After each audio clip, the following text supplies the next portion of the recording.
बंधुओं, संत सदगुरु कबीर साहब के जन्म के संबंध में जिनको जैसा समझ में आता है वह अपना विचार व्यक्त करता है। लेकिन मैं जो देख रहा हूँ, वैसे तो कोई कहता है जो कबीर साहब का जन्म काशी लहर तालाब में कमल के फूल पर पाया गया। कोई कहता है कि कुमारी ब्राह्मणी के साथ ऐसे योग पुरुषों के साथ संबंध हुआ जिस बच्चे को लोक लाज निभाने के लिए काशी लहर तालाब में फेंक दिया गया। और उधर से नीरू और नीमा अपने ससुराल से विदाई करके अपने घर लौट रहे थे। उस समय में नीरू नीमा को कोई संतान नहीं था। नीरू की पत्नी संत कबीर साहब के बालक रूप देख करके मोहित हो गए, जिस पर कि वो नीमा अपने पति नीरू से कहने लगा, इस बालक को मैं ले जाता हूँ। उनका पति कहने लगा कि देखो, यह बहुत बड़ी लोक लाज की बात है, कहेगा इस कुमारी में कहाँ से बच्चा लेके चला आया। तो मैं जो देख रहा हूँ, तो वैसे तो जिनको जैसा समझ में आता है, लेकिन कोई जैसे लिखा है कि माता सीता का घड़ा से जन्म हुआ, अगस्त का कोई जो देखते हैं ब्रह्मा मुंह से पैदा लिया, ब्राह्मण मुंह से पैदा लिया, वैश्य हृदय से, और शूद्र क्षत्रिय भुजा से, वैश्य हृदय से, शूद्र पैर से पैदा लिया। तो इस तरह बहुत सारे जो हैं देखता हूँ रोचक लिखा गया है। तो मैं देखता हूँ जैसे लहर तला या माँ की गर्भ जो है वह लहर तालाब है। जैसे अगस्त मुनि घरे से पैदा लिए थे, तो मैं देख रहा हूँ कि यही जो है काया है या काशी है, और माँ के ही गर्भ जो है या एक प्रकार की लहर तालाब है। इसमें भी फूल खिलता है, जैसे वहाँ भी कमल फूल काशी लहर तालाब में था। तो फूल में मैं जो विचारता हूँ, क्षमता ही कहाँ है जो आधो किलो का वजन सह सके। तो कबीर साहब बाल अवस्था में जब थे तो कुछ हो तो उसका, जबकि 2 किलो 2.5 किलो से बच्चा कम होता तो उनको बहुत कुछ कहा आता है, 2-2.25 किलो से बच्चा होता है। तो कबीर साहब कमल के फूल पर, तो यह भी कमल का फूल माँ बहन को जब तक नहीं खिलेगा तब तक संतान होगा ही नहीं। अब वास्तविक में बूंद के रूप में यह एक बूंद बीज जो है पुरुष जो होता जिनको पिता कहते उनके अंग में बना, और एक बूंद के रूप में जो है वह कहाँ चले जाते हैं, माँ के गर्भ में, जहाँ की कमल की फूल काया लहर तालाब में खिला, उस फूल पर चला जाता है। तो वास्तविक फूल पर चला जाता है तो बीज जब जमीन से आकर्षण करता है तो नस बनता है, अंकुरित होता है। तो माँ के गर्भ में जो ही आया तो वो लार पूर्ण शीर हो गया, वर्तमान है। और वही शीर जो है माँ की भोजन से भोजन, यानी नारी के भोजन से भोजन, पानी से पानी, हवा से हवा ले रहा था। तब यह शरीर का निर्माण हुआ। और जब शरीर का निर्माण हुआ तो फिर जो है जैसे बालक निर्माण होता है तो ग्राह्य बाह्य प्रक्रिया की तरह बाहर से नेगेटिव पॉजिटिव सांस पकड़ लेता है। तो जैसे नेगेटिव पॉजिटिव तार जोड़ते हैं तो बोल बढ़ने लगता है। जब सांस पकड़ लेता है तब बच्चा चहला करने लगता है। मैं जो देख रहा हूँ तो ये चेतन जो है यह प्रगटे होता है। तो कबीर साहब प्रगट हुए थे, पर कबीर साहब ही नहीं, सबके ही अंदर में चेतन प्रगटे होता है। इसलिए कबीर साहब कहा, पानी से पिंडा नहीं, श्वासा नहीं शरीर, अन्नहार करता नहीं, ताका नाम कबीर। बड़े बड़े कबीर पंथियों को भी सब मेरे समझ में पता नहीं है, गाता बजाता तो बहुत है। तो पानी से पिंडा नहीं, श्वासा नहीं शरीर, तो यह श्वासा भी चेतन नहीं है, सांस से अलग चेतन हो जाता है। जैसे हम लोग चिराग जलाते हैं ना, तो चिराग में तो तेल है, तेल में अग्नि कुछ नहीं बिगाड़ता, सलाई में काठी है, काठी में अग्नि कुछ नहीं बिगाड़ता। जब घिसते हैं तो काठी निकाल के ऊपर वाले परत पर चिंगारी निकालता है। चिराग से संधि कर देते हैं तो क्या होने लगता है, प्रज्वलित होने लगता है।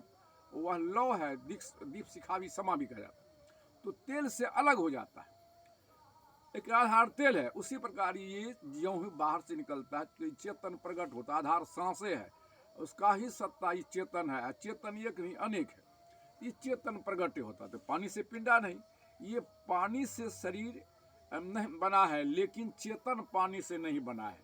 तो ये इसलिए पानी से पिंडा। श्वासा सांसा भी नहीं है, सांस से अलग चेतन है।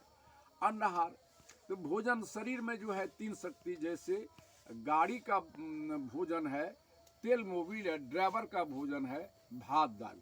और गाड़ी ओनर को चाहिए पैसा, तो शरीर का भोजन है भात दाल।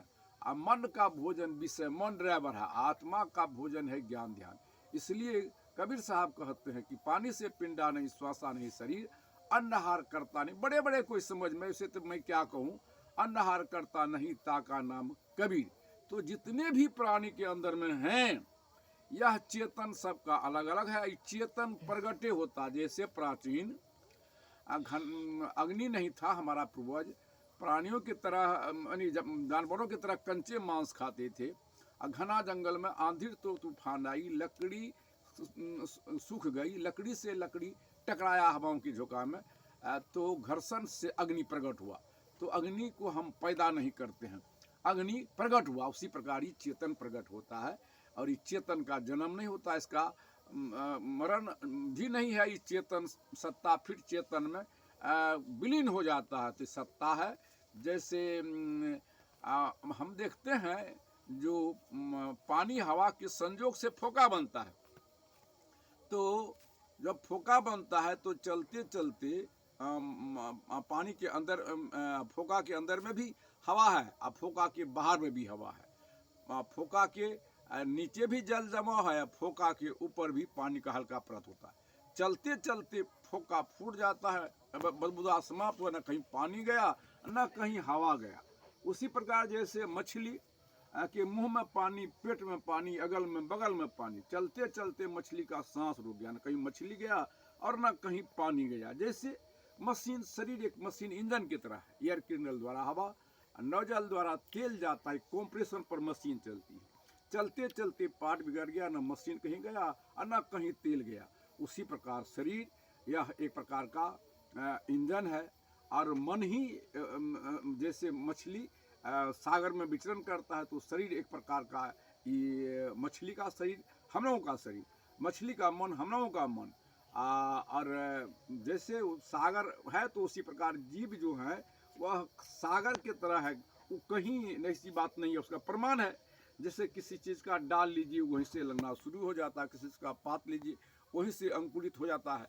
इसलिए तो जीव कहीं जाता आता नहीं, यही तो पता नहीं है बड़े बड़े को। किसी ने 84 लाख, तो 84 लाख जिसको कहते किसी ईश्वर को मानता, विषय लंबा होता। तो वह प्रकृति के आकर्षण शक्ति, सर्वेश्वर कहिए, ईश्वर कहिए, वो सांस ही है। और सांस का ही सत्ता, सांस यही न है झगड़ा। तो मैं सबको इसीलिए बुलाता हूँ एक मंच पर कि हम सब जब तक एक साथ सांस्कृतिक गोष्ठी में नहीं आते हैं, किसी एक एक विषय का अनुसंधान करने के लिए वैचारिक क्रांति नहीं करते हैं, जन अदालत में फैसला, तब तक हमारा समाज में कितनों ही झड़ी लगा दे, प्रवचन कर दे, कितनों कभी लिख दे, कल्याण नहीं होगा। तो सिद्ध हो जाता है कि 84 लाख जोनी शरीर का निर्माण सर्वेश्वर ईश्वर सांस ही जीव है। यही कण कण और घट घट में अनवरत क्रिया करती है। तब हम भोजन लेते हैं, लार रस खून मांस मजा हड्डी चाम रोम, तब बीज बनता, बीज से वृक्ष, वृक्ष से बीज, नित बनाने वाला वही सर्वेश्वर सांस है। उनके बिना पत्ता नहीं हिल सकता। यही ने बड़े बड़े पारखी या कारखी कहलाता है। तो सांस जहाँ रुक जाएंगे, निर्माण वहीं रुक जाएगा। तो आइए, तो शरीर निर्माण करना तो सांस का ही सत्ता ही चेतन है। ऐसे तेल का सत्ता लौ अलग हो जाता, तो सांस का ही सत्ता ही चेतन है। तो चेतन जानता है सर्वेश्वर को, ईश्वर को। ईश्वर नहीं जानता है चेतन को, सांस नहीं जानता है। तो इस सांस को जीव का जीव है, और सांस का ही सत्ता। से तेल को तेल कहते हैं तो लौ को लौ कहेंगे, काठ को काठ कहते हैं, काठ की प्रज्वलित अग्नि को हम अग्नि कहेंगे। तो 84 लाख जोनी शरीर का निर्माण जीव ही करता है। तो शरीर जैसे पुराना वस्त्र को छोड़ते हैं, नया वस्त्र का निर्माण करते हैं, पुराना गृह को छोड़ते हैं, नया गृह निर्माण करते हैं। उसी प्रकार ये जीव आत्मा पुराना शरीर छोड़ता है, नया शरीर का निर्माण करता है। शरीर साधन से शरीर का निर्माण करता है। क्यों करता है? तो पुराना शरीर माता पिता का देह जर्जर बूढ़ा हो जाता है, नया शरीर बाल बच्चों का देह करगर हो जाता है। करगर शरीर से जर्जर शरीर का सेवा कौन करता है? पुत्र आत्मा। सेवा कौन लेता है? पिता के देह में जो आत्मा है। सेवा पिता के देह में आत्मा नहीं रहे तो सेवा कौन लेगा? पुत्र के देह में आत्मा नहीं तो सेवा कौन देगा? आत्मा ही कहीं माता है, कहीं पिता है, कहीं भाई है, कहीं बहन है, कहीं गुरु है, कहीं चेला है। तो 84 लाख जो शरीर का निर्माण प्रत्यक्ष नहीं देखते हैं, जीव ही करता। शरीर निर्माण करने में चैलेंज करता हूँ, धरती पर दम हो किसी आचार्य ऋषि महर्षि को प्रमाणित करे, कितना बड़ा धोखा दिया। तो शरीर निर्माण करने वाला शरीर कभी हो सकता है? शरीर बना करके तो जीव आत्मा शरीर बनाया, चेतन प्रकट हुआ। मन इसका ड्राइवर है, बाहर जितना गाड़ी है उतना ड्राइवर है, जिधर जाने का मन चला जाता, मानसिक सोच बिगड़ा हुआ। तो गाड़ी मोटर कार बनाने वाले कभी मोटर कार बन सकता है? रोटी बनाने वाले कभी रोटी बन सकती है? कुम्हार भाई मिट्टी का बर्तन बनाता है, पकाने के लिए हवा लगता है, कभी हवा में घुस सकता है? तो पूछिए उस आचार्य ऋषि महर्षि को, हमारा पूर्वज कहाँ गया, आपका प्रमाणित कर दिए तब मानिए। यही धर्म गुरु समाज को धोखा दे रहा है। तो कबीर का जन्म पर बड़े बड़े आदमी बोलता है, कबीर साहब का जन्म यानी कबीर चेतन का जन्म होता ही नहीं है, शरीर का जन्म होता है। इसलिए कबीर साहब कहते हैं, पानी से पिंडा नहीं, शौसा नहीं, शरीर अन्नहार करता नहीं, ताका नाम कबीर। तो बड़े बड़े को पता नहीं, कबीर पंथी को था नहीं है। क्या बात करता है? मैं जब चुनौती करता हूं, मैं अपना मोबाइल नंबर देता हूं, किसी को दम हो तो खंडन कीजिए, समाधान करके बताइए। अभी भी प्रगटे होता है। तो बिना संजोग से शरीर का निर्माण हो ही नहीं सकता। बीच जमीन का संबंध हुआ तो वृक्ष बन ही नहीं सकता। नेगेटिव पॉजिटिव तार नहीं जोड़ेंगे बोल बढ़ेगा नहीं। जब तक दो अक्षर का तालमेल नहीं करेंगे वाक बनेगा नहीं। दो हाथ का टकराव ताली बन ही नहीं सकता। कहीं भी हुआ किसी भी प्रकार हो, लेकिन संबंध से शरीर बना है और ये चेतन प्रगटे होता है। इसको जो है छायावादी कुछ ऐसे जिनको वस्तु स्थिति का बोध नहीं है, जिनको जो मन होता है कहता है। इन्हीं शब्दों के साथ मैं अपना मोबाइल नंबर दे रहा हूँ 94 71 57 674। जिनको शंका हो इस विषय पर शंका समाधान, या तो हमें कोई भूल हो रही है तो आप मुझे बताइए, या नहीं तो मेरा सही है तो आप मेरा वीडियो को लाइक करें, या क्या कहते हैं, अपना वीडियो मेरा वीडियो को लाइक करे, सब्सक्राइब